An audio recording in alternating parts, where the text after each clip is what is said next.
Si vous voulez prendre vos Bibles,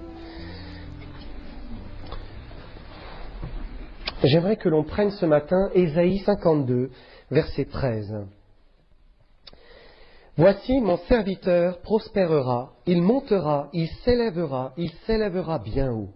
De même qu'il a été pour plusieurs un sujet d'effroi, tant son visage était défiguré, tant son aspect différé de celui des fils de l'homme. De même il sera pour beaucoup de peuples un sujet de joie. Devant lui, des rois fermeront la bouche, car ils verront ce qui ne leur avait point été raconté. Ils apprendront ce qu'ils n'avaient point entendu. Qui a cru à ce qui nous était annoncé? Qui a reconnu le bras de l'Éternel? Il s'est élevé devant lui comme une faible plante, comme un rejeton qui sort d'une terre desséchée. Il n'avait ni beauté ni éclat pour attirer nos regards, et son aspect n'avait rien pour nous plaire. Méprisé et abandonné des hommes, homme de douleur et habitué à la souffrance, semblable à celui dont on détourne le visage, nous l'avons dédaigné, nous n'avons fait de lui aucun cas. Cependant, ce sont nos souffrances qu'il a portées, c'est de nos douleurs qu'il s'est chargé, et nous l'avons considéré comme puni, frappé de Dieu et humilié. Mais il était blessé pour nos péchés, brisé pour nos iniquités. Le châtiment qui nous donne la paix est tombé sur lui, et c'est par ses meurtrissures que nous sommes guéris. Nous étions tous errants comme des brebis, chacun suivait sa propre voie, et l'Éternel a fait retomber sur lui l'iniquité de nous tous. Il a été maltraité et opprimé, et il n'a point ouvert la bouche.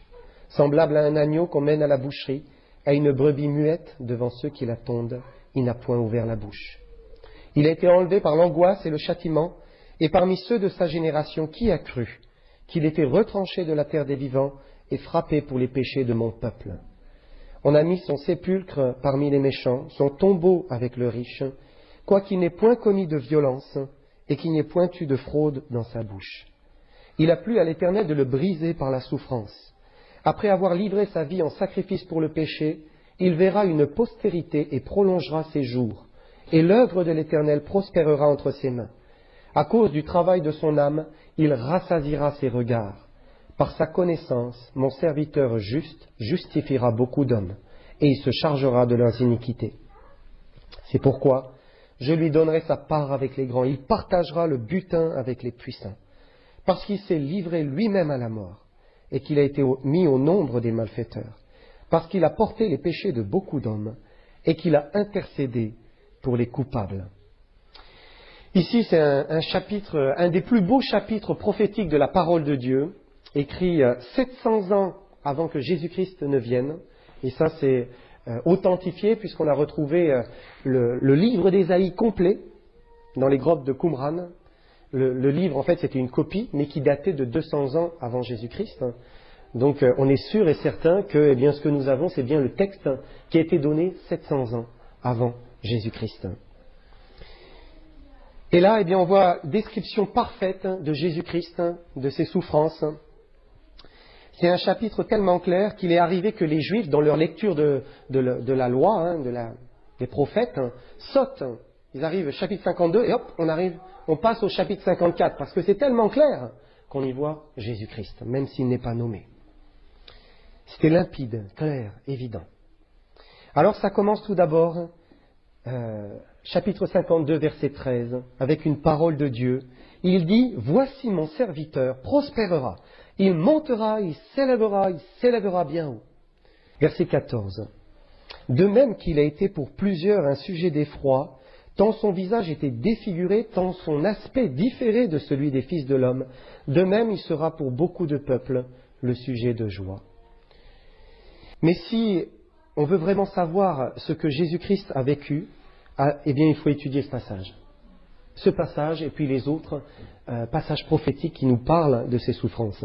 Il nous est dit ici que Jésus fut pour plusieurs un sujet d'effroi. Ça veut dire qu'il faisait peur à voir quand on le regardait. C'était un sujet d'effroi, tant son visage était défiguré. En fait, il ressemblait presque plus à un homme au niveau du visage. Il dit son aspect différé de celui des fils de l'homme, de tous les autres hommes. Ça veut dire que Jésus a reçu des coups sur le visage qui l'ont défiguré. Ça a changé l'aspect de son visage. Il a été battu non seulement sur son corps, mais aussi sur son visage. Et on ne le reconnaissait plus. Quand on lit l'Évangile, et qu'on regarde l'arrestation de Jésus, finalement, on s'aperçoit que c'est décrit dans des mots c'est très sommaire, c'est très court, c'est quelques versets, voilà, une phrase. Par exemple, il est dit que des soldats crachaient contre lui, prenaient un roseau et frappaient sur sa tête. Point, c'est tout. Il n'y a pas d'autres détails. Mais vu ce que nous dit le prophète Ésaïe, en fait, c'était certainement pas des petits coups comme ça sur la tête, mais il devait le frapper avec violence, au point que eh bien, son visage, après, était défiguré. Ailleurs, on lit « Et quelques-uns se mirent à cracher sur lui, à lui voiler le visage et à le frapper à coups de poing, en lui disant « Devine !» Et les serviteurs le reçurent en lui donnant des soufflets. Et là, les coups de poing qu'on lui donnait, ce n'étaient pas des petites pichenettes comme ça, gentilles. C'était forcément des coups violents qui lui ont laissé le visage qui était tuméfié, qui était défiguré, boursouflé, défiguré, déformé. En fait, il ressemblait presque plus à un homme.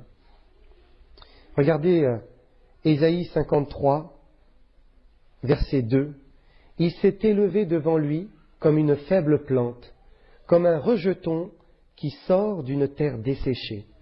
Il n'avait ni beauté, ni éclat pour attirer nos regards, et son aspect n'avait rien pour nous plaire. » Là, on voit une allusion à la naissance de Jésus.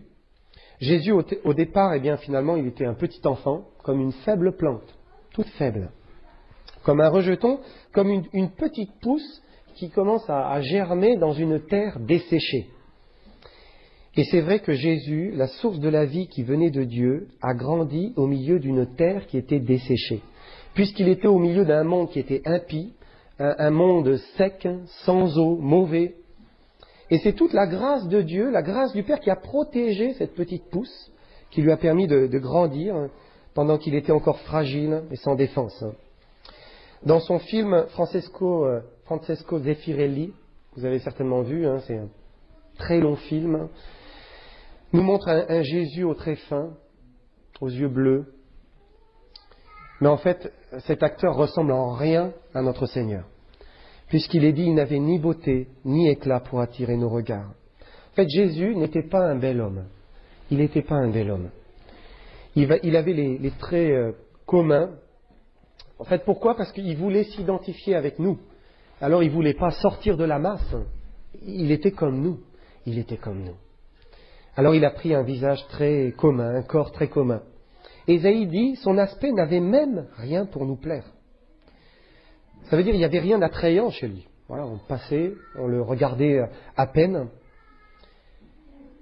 L'homme aime ce qui frappe les yeux, et Jésus n'avait rien qui frappait les yeux. Avec les publicités, on aurait tendance à vouloir représenter au modèle physique qu'on nous présente. Mais en fait, par son propre exemple, Jésus nous montre qu'attirer les regards par son physique, eh bien, ça n'a pas de réelle valeur. Sinon, il aurait pris un corps magnifique, un visage magnifique, et voilà, il aurait été un homme magnifique. Mais c'est pas ça qui a de la valeur. Si Jésus n'a pas choisi d'être particulièrement beau, alors qu'il aurait pu se donner le corps qu'il souhaitait, c'est que la valeur d'un homme ou d'une femme se trouve complètement ailleurs. Et en fait, Jésus était très beau, il était très très beau, mais il était très beau intérieurement. C'est ça qui frappait les regards, c'était sa beauté intérieure, c'était pas sa beauté extérieure. Et c'est ça qui fait une vraie valeur. Regardez verset 3. « Méprisé et abandonné des hommes, homme de douleur, et habitué à la souffrance, semblable à celui dont on détourne le visage, nous l'avons dédaigné. Nous n'avons fait de lui aucun cas. » Et là on voit Jésus qui a connu le mépris et l'abandon. Les Juifs religieux et puis ensuite les Romains l'ont regardé de haut et ils l'ont tenu pour rien. Pour rien. Même un brigand de la pire espèce s'est permis de le mépriser, de l'injurier sur la croix et de dire qu'il n'était rien. La Bible, en fait, nous tait les insultes. Dieu ne nous dit pas, dit simplement l'a insulté. Tout ce que nous, on a, c'est cette parole de provocation qui dit « Mais n'es-tu pas le Christ ? Sauve-toi toi-même et sauve-nous »